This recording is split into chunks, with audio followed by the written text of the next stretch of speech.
One of the central features of this church is the crucifix, as in most churches. We spent a lot of time thinking about that when we were building the church.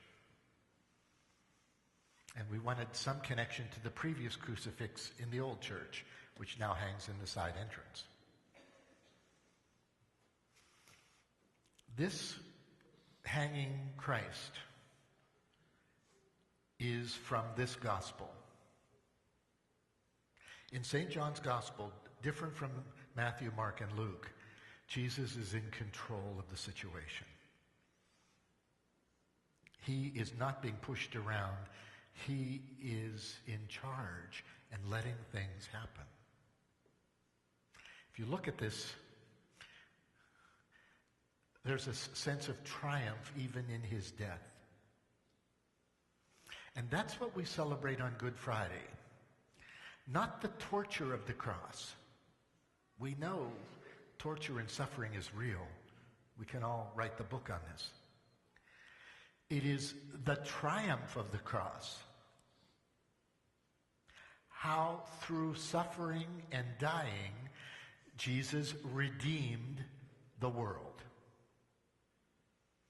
That's what we celebrate today, and I think this is what we need to focus our reflection and our prayer on. How does Jesus triumph and redeem the world by this experience? Well, it's not unlike the way that we suffer and live for each other and redeem each other in the process. Let's focus on redemption, redeeming people. How do you redeem a person? You go out of your way to help that person. The ultimate action of Jesus is what was played out in last night in the foot washing.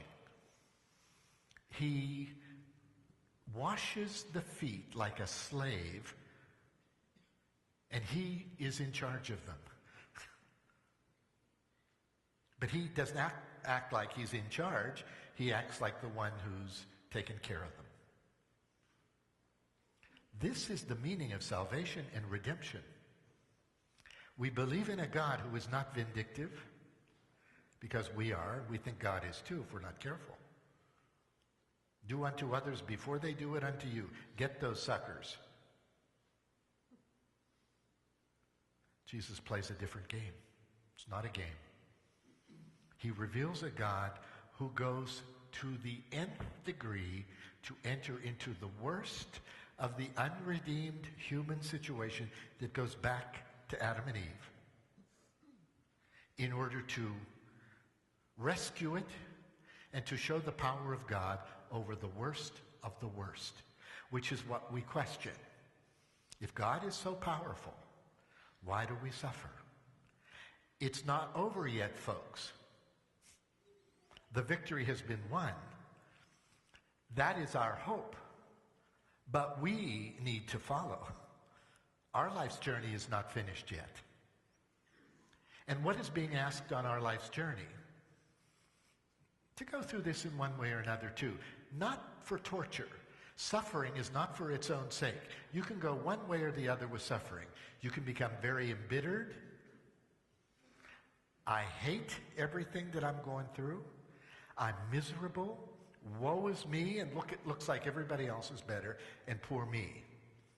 You can go that route and write a whole life story about how you're a victim and it's everybody else's fault.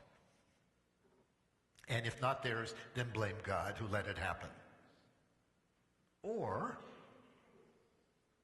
suffering carves out in us a depth of character that makes us love more deeply, understand the suffering of others more profoundly, and place ourselves with compassion at their service, because we have more and more of an inkling that it's not just about us. It's about how we can alleviate and lift up others because we care. Every act of caring is in some way or another a crucifixion. And the triumph is that.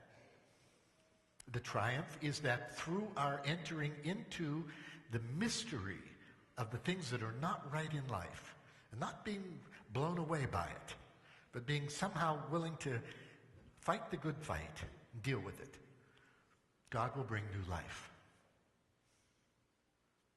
2 movies. Get out your pencils and write these down. Some of you participated in the Lenten Film Retreat. The Way. Martin Sheen plays an eye doctor who doesn't see very well. He's lost his son, who was making the journey to Santiago de Compostela, the pilgrimage, and he died the first day out. His son is in midlife and is confused. And you can see there's tension in the family. And then he gets the news that his son died. He determines, because in the mother, his wife had died recently, so here's a man who lost his wife and his son. Embittered and very much wrapped up in his own pain.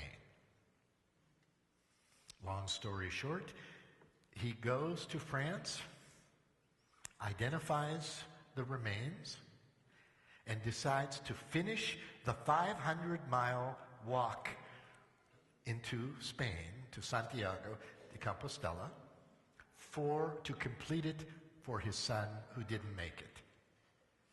Along the way, there are 4 characters in the movie who he looks down at and thinks they're all nuts. By the end of the story, they begin to realize we're all in this together. And actually, God sends them into this journey of his to help him to come to terms with himself. It's a story of triumph through suffering and pain. When you're having a bad hair day, go watch that film. When you're really crying in your beer. The second film, which struck me, any Clint Eastwood fans here? Not Dirty Harry. Gran Torino, 2008. Walt Kowalski lost his wife. He's a Korean War veteran. Worked in the car industry. His prized possession was his Gran Torino. But he's widowed.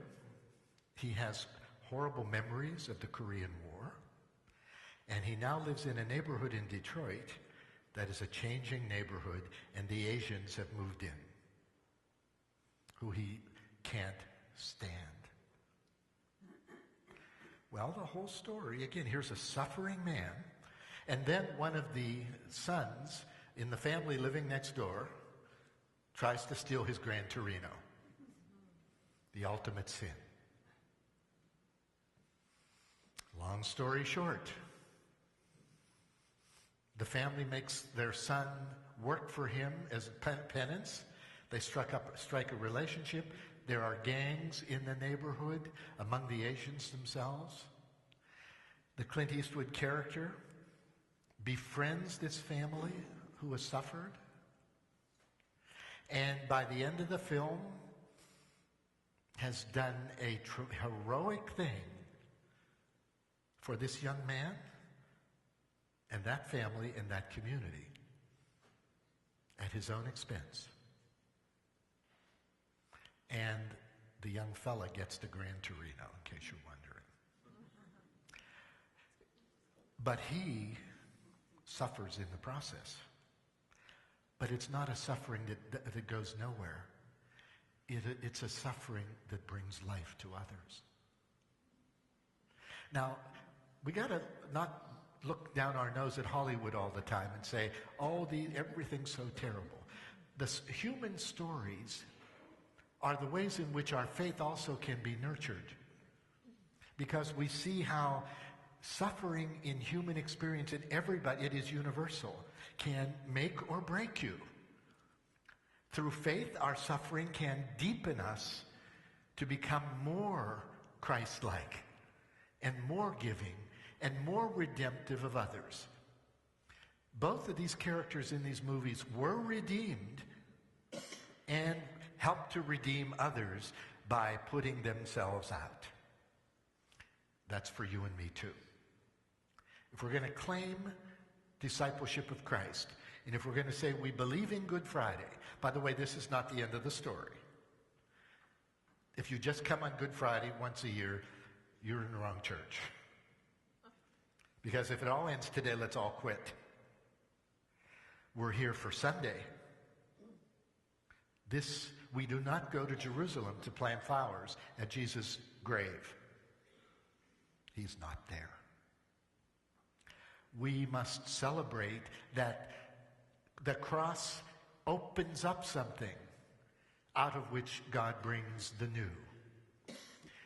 That is the conviction of our faith. Jesus died and rose for that. We access this mystery, and it's in the windows. The blood and water from the side of Christ are in the window. They trickle down. And then the two side windows, we access that in baptism and in confirmation and regularly in the Eucharist.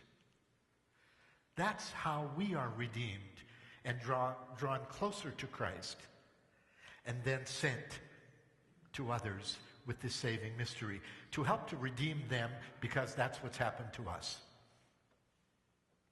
On this Good Friday, while we count our sufferings, let us count how the suffering in every one of our lives has or will in some way usher in a greater sense of love, a greater sense of understanding, a greater kind of wisdom for living life, and ultimately the hope that will not disappoint and will lead us to God's kingdom.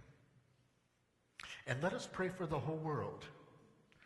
The headlines this morning are no better than any other day, if not worse. Who does not need the strength and the support of what Good Friday is to cope with all of that every day? That is why we are here. Let us enter into the mystery again of the dying of Christ, the triumph of that death, our place in it, and our call to rise with him.